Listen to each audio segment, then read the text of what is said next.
Mahjabeen Bano was born on 1st August 1933 to a poor Parsi theatre family to Ali Bucks and dancer Iqbal Begum.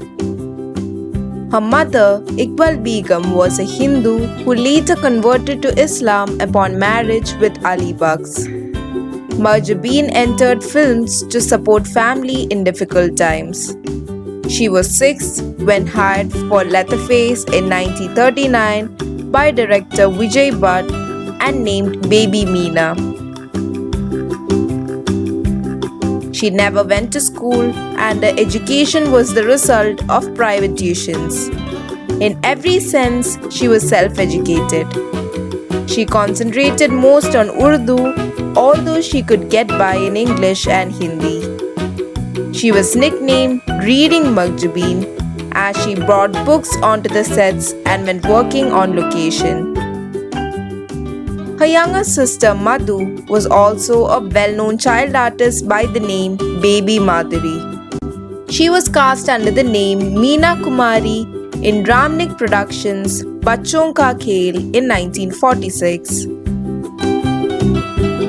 One of the major blows in her life was the death of her mother, Iqbal Begum, who died nearly 18 months after the family's arrival at their new house in Bandra. She had lung cancer and died on 25th March 1947. In some of Meena Kumari's early films, she not only acted but also sang songs. On the sets of Tamasha, Ashok Kumar introduced filmmaker Kamal Amrohi to Meena Kumari. In 1951, she was in a terrible car accident due to which she was hospitalized for several months. During this period, Kamal would visit her on a regular basis as she fought bouts of depression. On February 14, 1952, she married Kamal Amrohi in a small and secretive ceremony. Kamal Amrohi, being 15 years her senior, was a married man with 3 children. The marriage between them was nothing short of another tragedy in her life. Too many rules, regulations, and constant surveillance on her whereabouts made Meena Kumari depressed. And finally, in 1964, she separated from Kamal Amrohi. But the depression had already taken over her, and a doctor had prescribed her a small dose of brandy to be taken once in a while to help her sleep better. But that medicine became an addiction, and soon she started drinking heavily.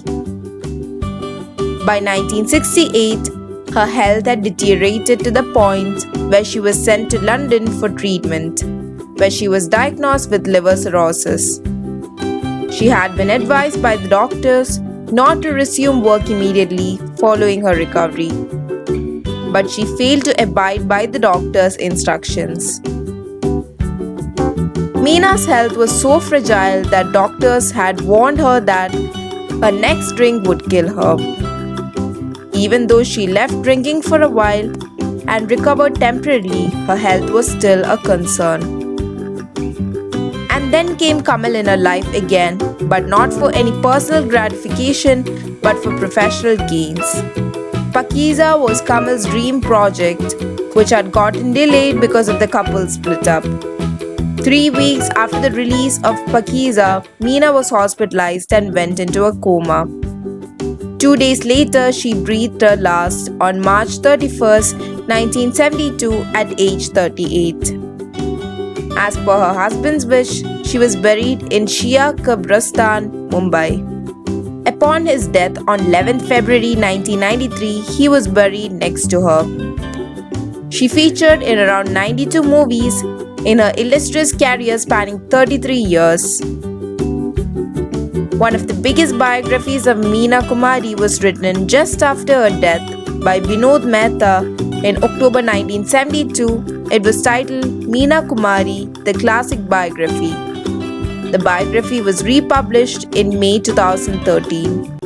A postal stamp of face value 500 paise was issued in her honor on 13 February 2011 by India Post.